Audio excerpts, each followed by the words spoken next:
Allah, membawa ucapan Allah kepada manusia. Nanti argumentasi buat mereka, hujah bagi mereka, bagi yang memang beriman dan bagi yang memang mengingkari. Baik itu sebelum Al-Quran seperti Taurat, Injil, ya, Suhuf Nabi Ibrahim, Zabur. Intinya ini merupakan argumentasi yang tetap kepada manusia dari Allah, ucapan Allah Subhanahu wa Ta'ala. Sungguh jemaah, ini di antara yang Syekh Fauzan mengatakan di antara kekufuran paling besar, di antara kesesatan paling besar, yakni mengklaim Al-Quran adalah ucapan manusia. Ya sekarang saja kasus ya yang kita dengar, itu bukan lagi rahasia, yang jadi rahasia umum. Ketika dari itu bagaimana? Kalau misalnya mengatakan bahwasanya Al-Quran adalah produk siapa? Produknya Nabi Muhammad, memang. Ya coba googling lagi. Jadi dia mengatakan Al-Quran ini produknya Nabi Muhammad. Itu pun tentu secara keumuman, secara mutlak. Kalau kita berbicara lebih luas lagi dan ini pun sama ya di dalam di sini yang kami pelajari dan ini yang kami diajarkan kembali pada yang lainnya, masalah takdir atau mengatakan kubur ini bisa dua. Yang pertama yang sifatnya mutlak. Jadi mutlak di sini tidak melihat kepada masalah tertentu. Umpamanya ketika ada orang yang menyembah kepada kuburan, atau ketika ada orang yang mencela Nabi Muhammad, atau ketika ada orang yang menyembelih sesembelihan kepada laut, kita akan kubur umum mutlak. Tapi untuk menyembah persoalan itu ya dulu jemaah. Ya, yang kedua baru pengukurannya nakin tertentu, tunjuk hidup, personalitas beda. Nah, ini orangnya bagaimana nih? Apakah bodoh, ya, ataukah ada syubhat? Sampai bilang makanya untuk menegakkan kekufuran kepada seseorang kalau dari dua, iqamatul hujjah, karena berhujjah. Yang kedua, izalul mawani, sampai pencegahan-pencegahan yang hilang, baru perjelasnya kufur atau tidak. Contoh, ada orang yang memang menyembelih laut, kita katakan ini tidak boleh, ini dosa besar, orang syirik besar, orang yang murtad. Itu sudah tetap buat mereka. Mereka nggak paham dan nggak mau menerima, dan terus-terus kalau mereka setelah datang tegak hujah, baru jemaah ini hukumnya kufur. Ya, yang buat kita hati-hati sama orang-orang demikian. Kecuali kalau datang pakar-pakar syariah atau ulama besar, baru ya hukum di dunia. Hanya hati-hati, jangan sampai sedikit kafir orang. Jangan dulu jemaah. Ya, karena kafir ini adalah hak untuk Allah dan Rasulnya. Walaupun memang ada orang yang mengatakan, bisa kita lihat di Reels atau di YouTube ya, orang menghina ya orang Islam, ada menghina ampunan atau menghina azan. Kita tidak langsung mengatakan bahwa dia kafir, tapi lihat dulu kafir. Orang disuruh pasal, kita tidak tahu ya, dekati dulu, obrolan dulu ya. Oh saya disuruh dipaksa, baru diperhatikan. Tapi kalau memang dia paham yang dia katakan, iya, dan dia berasal dari niatnya sendiri, kita jelaskan demikian adanya hukum tersebut, lalu nggak mau sadar, baru jemaah. Ya, jadi lebih luas lagi. Makanya kita akan secara umum orang yang mengatakan Quran adalah orang kubur secara umum. Ataupun secara khusus metode yang kedua, maka tidak dulu personanya seperti apa. Kemudian dibawa di nomor satunya jemaah, Allah telah mencela, memburukan seseorang, bahkan menyiapkan neraka safar bagi yang memang mengatakan Quran adalah makhluk. Ini terambil dari kisah seorang pembesar dari Mekah di zaman Nabi Shallallahu Alaihi Wasallam, bahkan dia termasuk pembesarnya orang-orang fajir. Petualannya namanya Walid bin Mughirah al-Makhzumi. Bahkan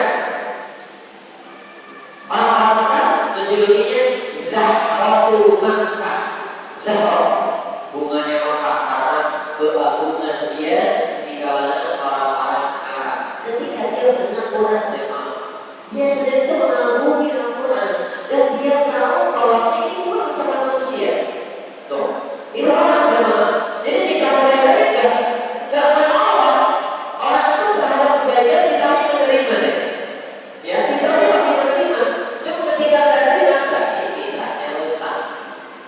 Proses jemaah, orang yang berbuat zina, tanya, harga dosa tadi dia berbeda dari dosa. Cuma kalau kita ada dosa, tapi tak apa yang ada. Begitu pun sama. Walid bin Mughirah ini telah mendengar apa dari Rasulullah SAW. Dia mengagumi, dia paham itu bukan ucapan manusia, bahkan dia memuji Quran. Dia mengatakan ini bukan syair, bukan bola sihir, karena dia tahu jemaah dia di antara pakar-pakar adalah masalah syair ada ya apa keindahan dengan sastra Arab, bagaimana jenis-jenis sihir dia tahu dan dia pun tahu tentang masalah perdukunan dia tahu. Dan ketika kembali kepada kaumnya dia mengakui hal demikian sehingga orang-orang kafir, orang-orang Mekah melakukan taubih batani, melakukan pembulian tindak yang tidak baik kepada Walid bin Mughirah. Kenapa? Karena dia mengakui itu yang dibawa oleh Rasulullah adalah bukan ucapan manusia tapi ucapan Tuhan. Ya, dan dia mengakui salah. Cuma dia kembali tak, ya. Alhamdulillah.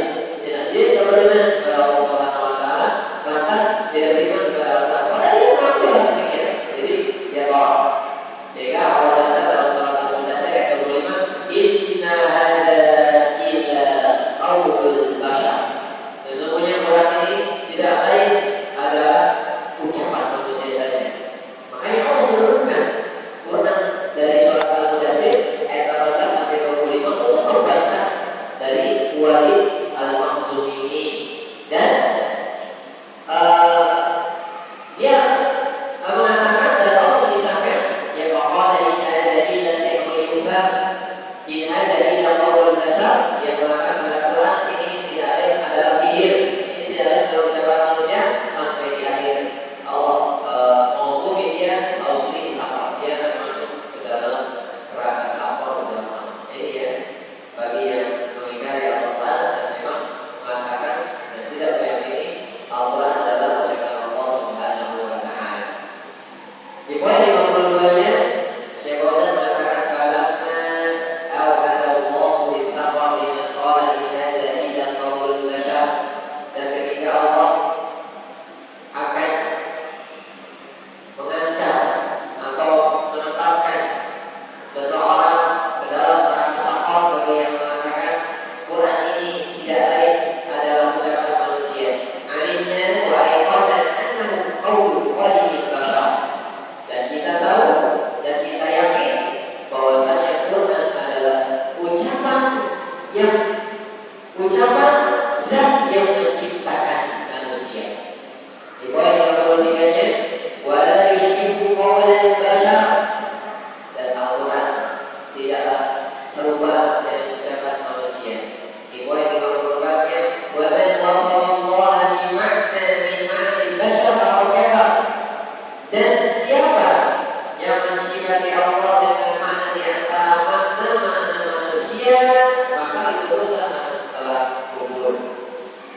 Di poin yang ke-2 jemaah, maka masih di dalam kisah Al-Walid yang sekalipun dia mengklaim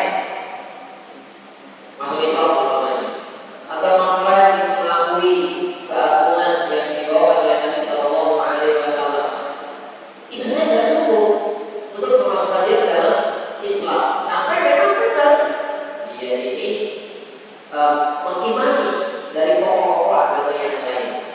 Sehingga saya Fauzan mengatakan lagu dan tidak i'tiraf bi anna al-Qur'ana kalam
kumpulnya orang-orang mati.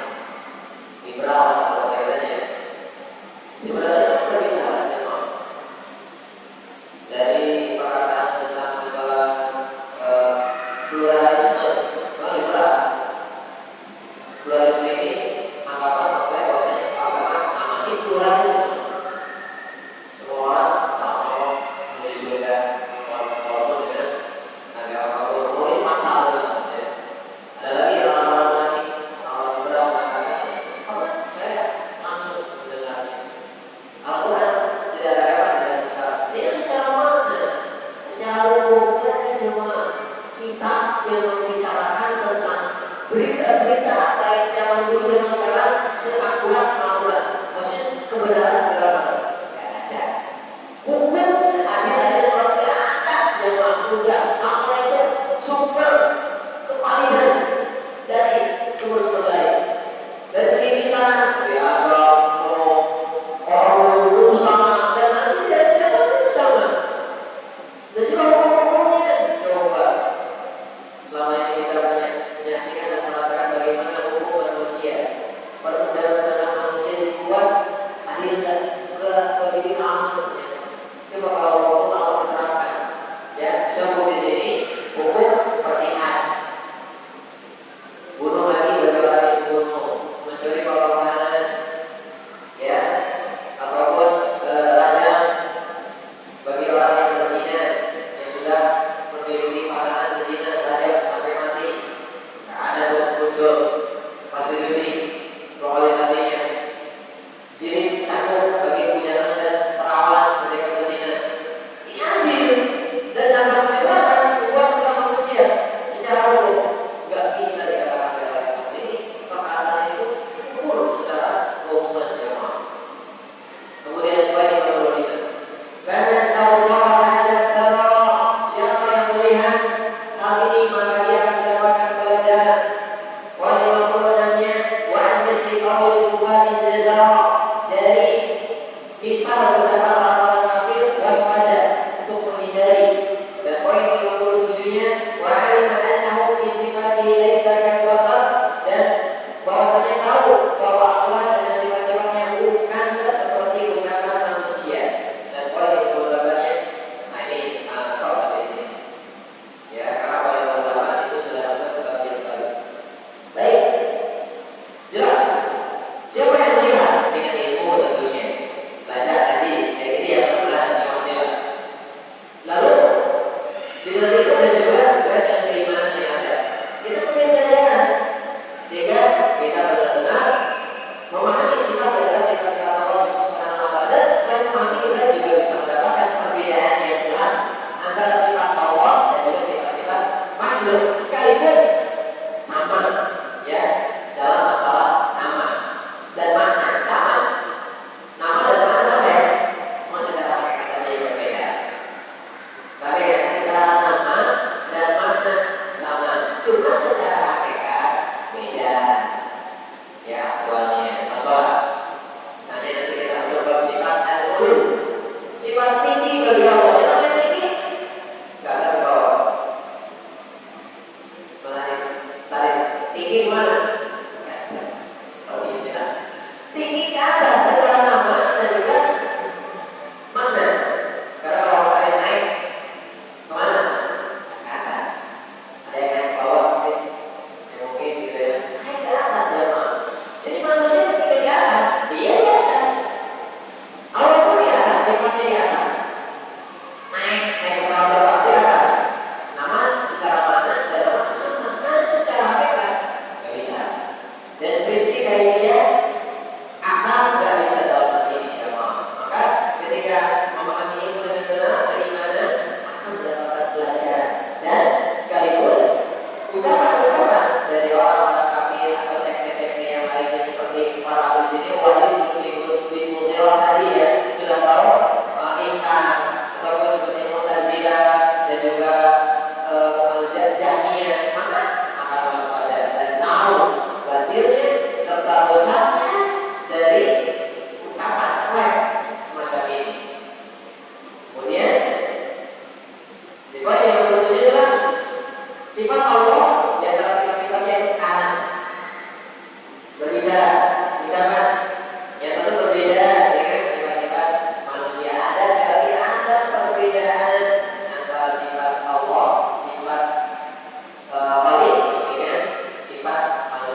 mazhab dalam masalah akidah ini tidak pernah dipelajari.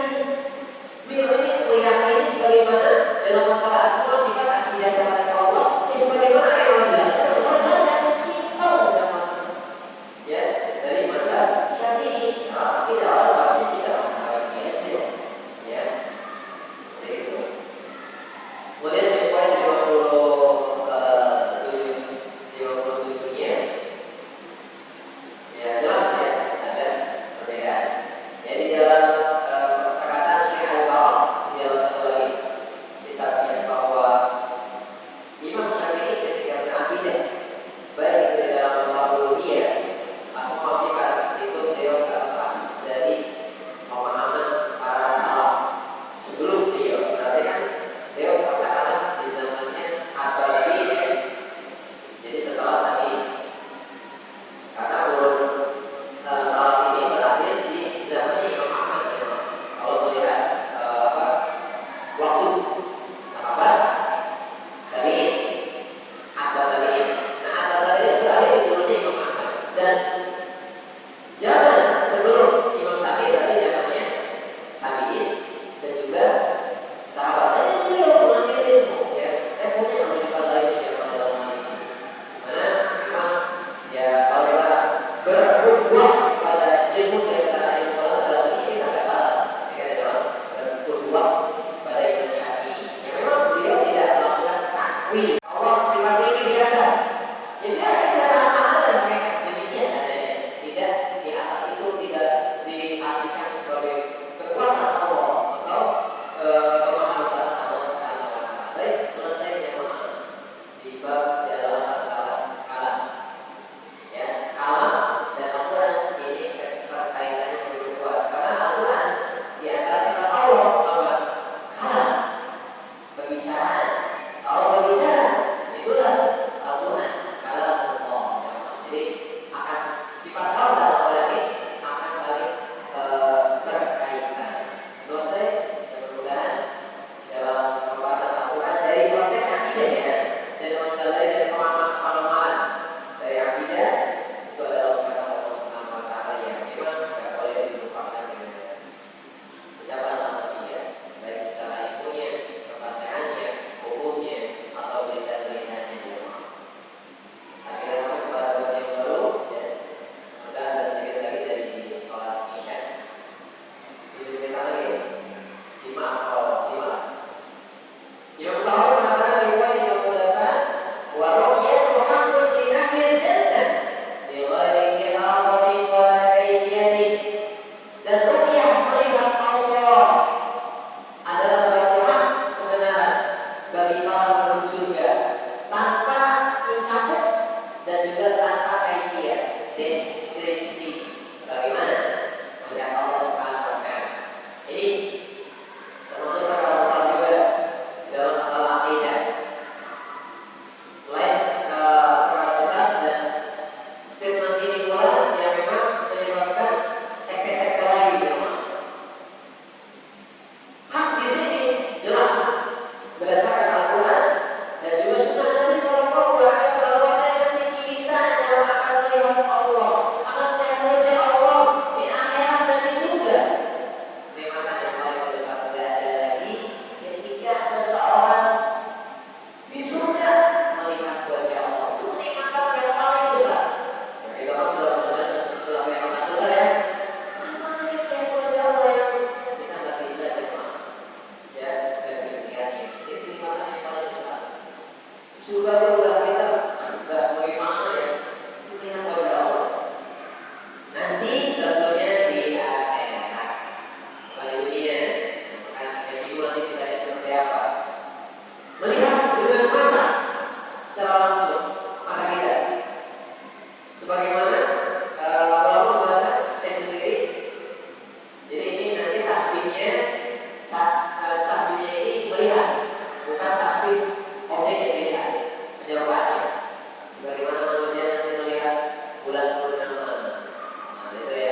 akidah atau prinsip semacam ini kecuali mubtadi'ah di orang-orang yang tidak sesuai dengan sunnah Nabi. Jadi artinya terjauh dari pemahaman akidah Nabi dan juga orang yang memiliki mazhab-mazhab yang menyimpang saja.